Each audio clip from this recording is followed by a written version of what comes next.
Hey folks, Mike here, the Security Silverback, and yes, I did take a bit of a break. But I'm back, and in this session, I'm going in a slightly different direction to talk about some potential federal legislation. This little gem of a bill popped up on my feed a few days ago in an article on Time magazine called "Can Cyber Privateers Help Us Combat Cybercrime?" by Rick Bennett. The link is below in the description. The bill I'm talking about is a Scam Farms Marque and Reprisal Authorization Act of 2025, or H.R. 4988, introduced by Arizona Congressman Dave Schwiekert. At its heart, this bill would, quote, authorize the President of the United States to issue letters of marque and reprisal with respect to acts of aggression against the United States by a member of a criminal enterprise or any conspirator associated with an enterprise involved in cybercrimes and for other purposes. Excerpted directly from the bill. What does this actually mean? Well, for that, we're going to delve into a very brief history lesson. And by history, we're talking about privateering in the Age of Sail. Yeah, that far back. During the Age of Sail, a lot of maritime nations, including the fledgling United States, gave letters of marque and reprisal to enterprising captains who would then take their own armed ships out to hunt enemy shipping in the name of their home country. In exchange for not being prosecuted as a pirate by the issuing country, they handed over a chunk of their prizes to said country. That didn't stop other countries, especially the ones they were targeting, from considering them pirates and treating them as such. English captain with a letter of marque from the Empire, and the Empire's at war with France, again, no worries, friendships are fair game. During the American Revolutionary War, privateers played a huge, but often unrecognized part in the conflict. I'm not going to go into any more depth here because this is supposed to be about cybersecurity and not a maritime history lesson, but I've included a couple of links in the description. Which brings us back to the bill that this session is all about. H.R. 4988, the Scam Farms Marque and Reprisal Authorization Act of 2025, which I'm now showing you on screen. The bill is actually pretty short. It's just 529 words, including the summary and date of introduction to the 119th Congress. Essentially, it invokes Article 1, Section 8 of the Constitution. Specifically, Section 8, Clause 11, War Powers, to declare war, grant letters of marque and reprisal, and make rules concerning captures on land and water. 4988 applies that to prevent acts of aggression and depredation and other acts of war committed by scam centers. While I'm neither a lawyer or a constitutional scholar, it does seem that shifting the power to issue letters of marque from the legislature to the executive branch might not fly. Plus, treating cybercriminal actions as acts of war might also be problematic.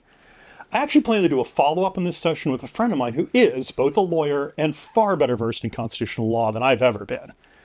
In any case, from my perspective in cybersecurity, this concept has potential if it actually gets passed and, more importantly, is implemented correctly. You see, back in my days as a practitioner, the urge to return fire was often pretty strong when we were dealing with cyber attack. Thing was, it was potentially unethical to do it, and the real wrench in the idea, it would have been highly illegal. So, personal desires aside, we didn't do it. Closest we might come is to call an individual ISP and file a complaint about a particular problem user. If someone knew someone personally, the problem might just disappear. Otherwise, we were just another complaint that got logged in for an already overloaded policy enforcement team. Not to say it didn't happen occasionally. It did. We just don't talk about it in public, or who did it, or what they did, or to whom. But how would this really work if it came to pass? It's not like the Age of Sail, where identifying your target was relatively easy. You knew what you could and couldn't take, and carting it off was more of a logistic challenge than one of identification. They were flying the enemy flag, they were fair game, and anything in the hold was yours. For us, it's not that simple. How do we identify who the actual threat actors are? How do we identify what assets of theirs can we legitimately lay claim to as a prize?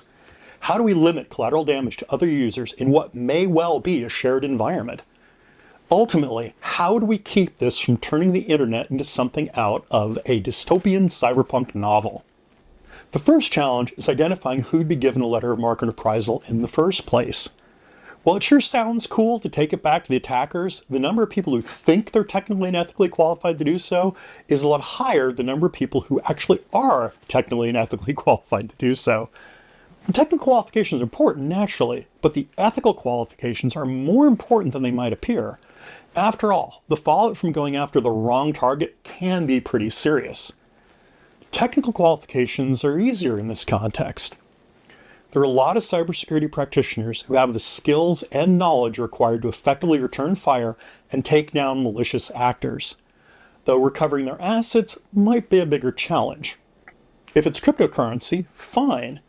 But what if the criminal actors have already converted their spoils into other forms?